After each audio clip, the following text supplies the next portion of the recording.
প্রতিদিন সকালে খরগোশ, পাখি, কুকুর, শূকর আর আরও অনেক প্রাণী ব্যাগ কাঁধে করে হাঁটতে হাঁটতে স্কুলে যেত।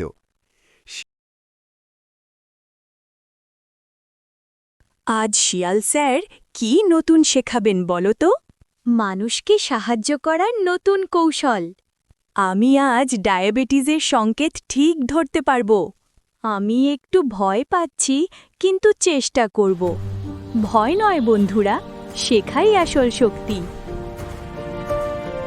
কুকুর ডায়াবেটিস বোঝে।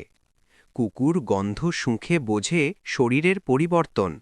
মালিককে জানায় এটাই তার বিশেষ প্রশিক্ষণ। বিড়াল শিশুকে পাহারা দেয়। শিশুর পাশে চুপচাপ বসে থাকে বিড়াল। নড়াচড়া হলেই ডাকে, সে যেন নীরব প্রহরীকাল। পাখি আবহাওয়ার খবর দেয়। হাওয়ার গতি আর মেঘ দেখে পাখি বোঝে। বৃষ্টি আসছে বুঝলেই ডাক দিয়ে সবাইকে জানায় সে। প্রাণীরা বাসা বানাতে সাহায্য করে। ডাল, খড়, পাতা জোগাড় করে একসাথে সবাই। সহযোগিতায় তৈরি হয় নিরাপদ বাসা, ভালোবাসায় ভরা তাই। তোমার পালকে একটু ধুলো লেগেছে, আমি আলতো করে পরিষ্কার করি। করো না। আর তোমার কান দুটোও আমি ঠিক করে দিই। তোমার ঠোঁট খুব সাবধানে কাজ করে। আর তোমার নরম থাবা আমার পালক গুছিয়ে দেয়। যত্ন মানেই বন্ধুত্ব। তোমার শরীরের গন্ধ বদলেছে, চিনি বেড়েছে মনে হচ্ছে। ও, আমি বুঝতেই পারিনি। ধন্যবাদ বন্ধু। দয়া করে মিটার দেখো আর মিষ্টি কিছু কম নাও। তুমি না থাকলে আজ বিপদ হতে পারত। আমি আছি, তোমাকে নিরাপদ রাখাই আমার কাজ।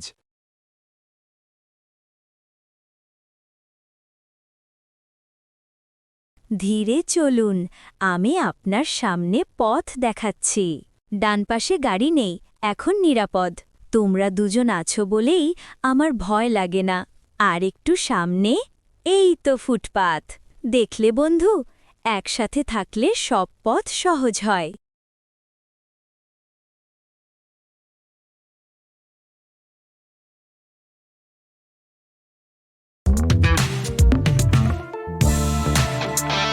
কুকুরটি হঠাৎ মাটিতে মুখ নামিয়ে গভীরভাবে গন্ধ শুঁকতে লাগল।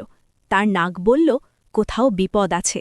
ঝোপের পাশে একটি গভীর খাদের ভেতর সে শুনল ক্ষীণ কান্না। একটি ছোট মেয়ে সেখানে পড়েছিল, ভয়ে কাঁপছিল। কুকুরটি জোরে ঘেউ ঘেউ করে মানুষদের ডাকল।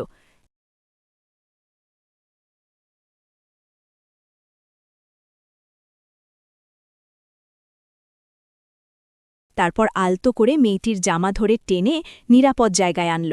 সবাই বুঝল, কুকুরদের এই বিশেষ ক্ষমতা আর স্কুলে শিয়াল পণ্ডিত কুকুরটাকে ভালোই শিখিয়েছে, যদিও কুকুরের জন্মগতভাবেই এইগুলো পারে। মা পাখি ঠোঁটে করে খাবার এনে বাচ্চাকে খাওয়ায়। সে শেখায় কিভাবে ডাল শক্ত করে ধরতে হয়। হাওয়ার ঠান্ডা আর কালো মেঘ দেখে বলে, তুষার আসছে। বাচ্চা শেখে আগে থেকেই নিরাপদে লুকাতে হবে। পাখিরা এসব জানে, তারপর শিয়াল বাবার স্কুলে রপ্ত করেছে আধুনিক টেকনিক। বিড়াল স্কুল থেকে শিখেছে কিভাবে শিশুকে পাহারা দিতে হয়। বিড়াল সতর্ক, কেউ যেন বাচ্চাকে আক্রমণ করতে না পারে।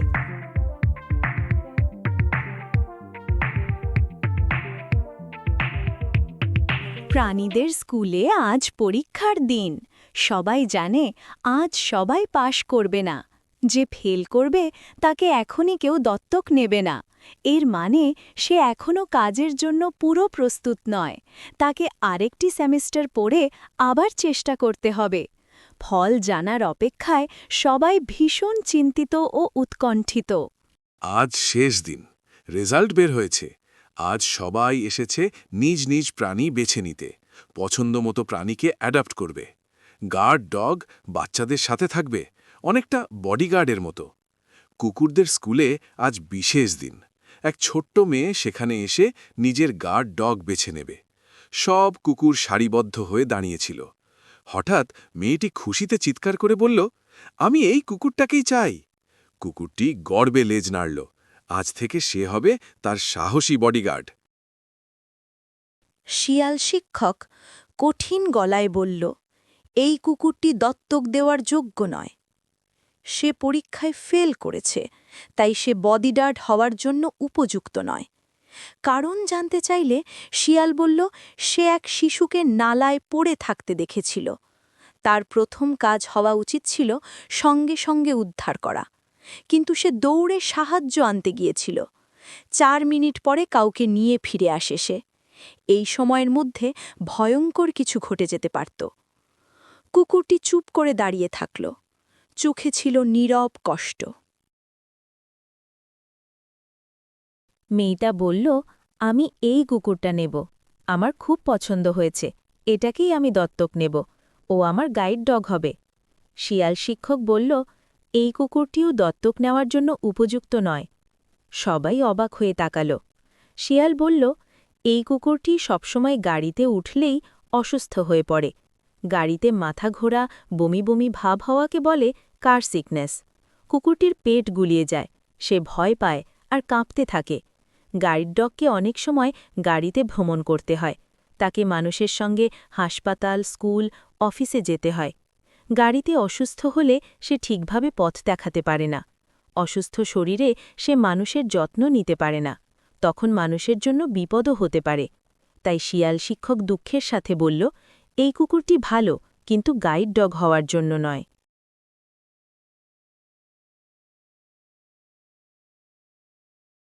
পাখিদের স্কুলে আজ ছিল বাসা বানানোর পরীক্ষা। শিয়াল মাস্টার ফলাফল ব্যাখ্যা করল। 2টি পাখি এই পরীক্ষায় ভুল করল। প্রথম পাখিটি তুলা বাসার বাইরে রেখে দিল, ভেতরে নরম বিছানা বানাল না। ঠান্ডায় তার ছানারা কষ্ট পাবে। দ্বিতীয় পাখিটি বাসার চারদিকে শক্ত সুতো পেঁচিয়ে দিল। সেই সুতোতে ছানাদের পা জড়িয়ে যাওয়ার ভয় ছিল। এমনকি বাবা মাও আহত হতে পারে। শিয়াল শিক্ষক বললেন, বাসা মানে নিরাপত্তা। ভুল করলে আবার শিখতে হবে। একদিন দেখা গেল ছোট ছোট পিঁপড়েরা লাইন ধরে উঁচু জমির দিকে যাচ্ছে। তাদের পাশেই বয়ে চলেছে একটি বড় নদী। পিঁপড়েরা বুঝে গেছে খুব শিগগিরই বন্যা আসবে, তাই তারা আগেই নিরাপদ জায়গায় খাবার আর বাসা সরিয়ে নিচ্ছে। কিছু বাচ্চা পিঁপড়ে অবাক হয়ে জিজ্ঞেস করল, এত তাড়াহুড়ো কেন? বড় পিঁপড়ে হাসল, প্রকৃতি আমাদের আগেই সতর্ক করে দেয়। এইভাবে বুদ্ধি আর দলবদ্ধতায় পিঁপড়েরা সবাইকে বাঁচায়। শিয়াল পণ্ডিত ওদেরকে বুঝিয়েছে, পিঁপড়েরা আগেও এই কাজটা করত, কিন্তু কারণ জানত না।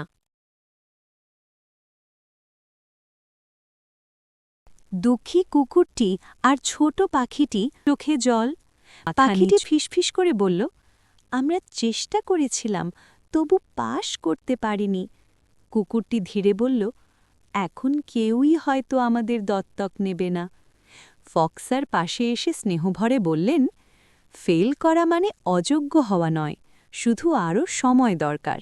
পরের সেমিস্টারের জন্য ভালো করে প্রস্তুতি নাও। আমি তোমাদের উপর বিশ্বাস রাখি। একদিন তোমরা অবশ্যই পাশ করবে, আর তখন কেউ না কেউ তোমাদের দত্তক নেবেই।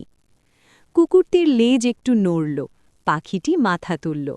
ফাঁকা ক্লাসরুমে আবার ধীরে ধীরে ফিরে এলো আশার আলো।